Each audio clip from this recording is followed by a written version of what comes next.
The Permian Basin is the largest oil and gas basin in the United States and one of the largest in the world.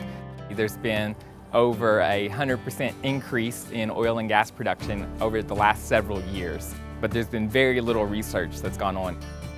Some of the preliminary data indicates that emissions may be substantially higher in the Permian than in other basins, so it's critical that we start really understanding the magnitude of the problem so we can figure out what solutions there are to reduce emissions. Methane is a greenhouse gas that has over 80 times the warming potential of carbon dioxide on a mass basis. It's the main ingredient, the main constituent of natural gas. So it really contributes to the rate of climate change. Methane is invisible and odorless, so it's very difficult to detect with the naked eye, but there are technologies that allow people to visualize methane.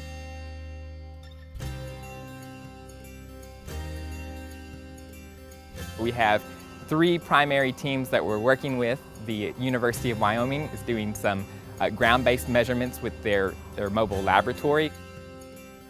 Scientific Aviation is using their research aircraft to measure emissions of individual sites and large regions in the Permian.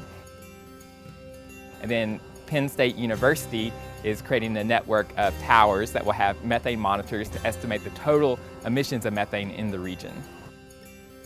Every type of measurement has its place in obtaining the whole story of methane emissions. And so with the aircraft, you can cover large regions and allows you to get a more holistic or integrated view of emissions. Our measurements are complementing the aircraft and tower by giving some ground truth data.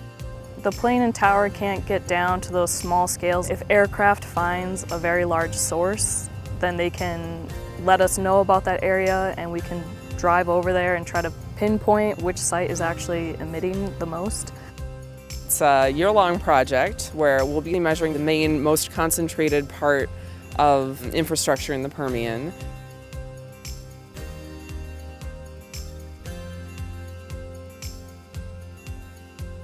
With all these different levels of measurements, you have satellites, you have airplanes, you have ground teams, it's like a puzzle.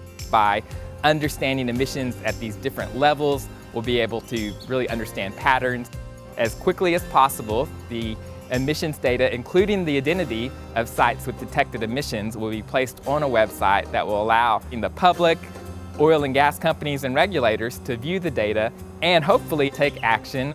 It's the first time that we're using peer-reviewed methods to produce data and then quickly get it out within weeks rather than years. I'm particularly excited to see how companies will respond to the data and find individual instances of large emissions which they can repair. Regulators could use the data to see if there's any violations of regulations or potentially revise regulations to better control methane.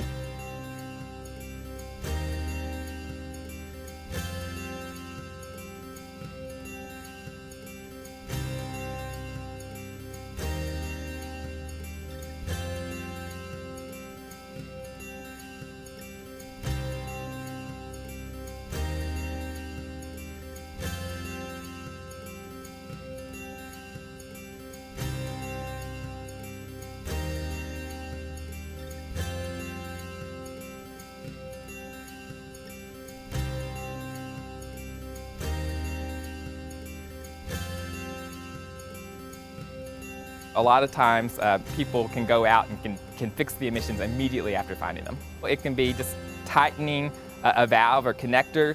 Also will be more longer-term engineering solutions. Maybe equipment has some problems and malfunctions and then solving those.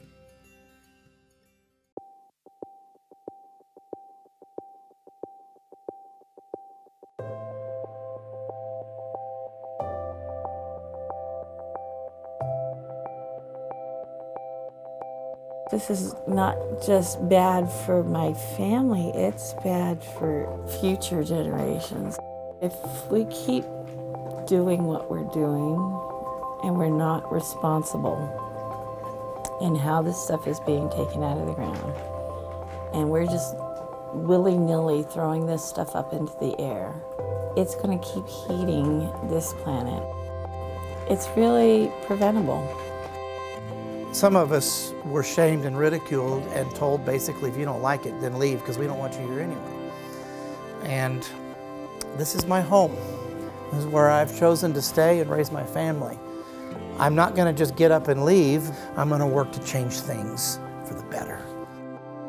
Having the scientific data that proves what's going on really would help crystallize our understanding of what we're doing to our environment, what we're doing to our community, what we're doing to our future. It gives us the opportunity to sit down together and look at the difficult facts. We can solve this if we work together. There's been a really big change in how oil and gas companies view methane emissions. Many oil and gas companies admit that they have a problem with methane, and they're actually using many of the same techniques to understand emissions. There's still a lot of work that needs to be done, but I'm optimistic that it is a solvable problem.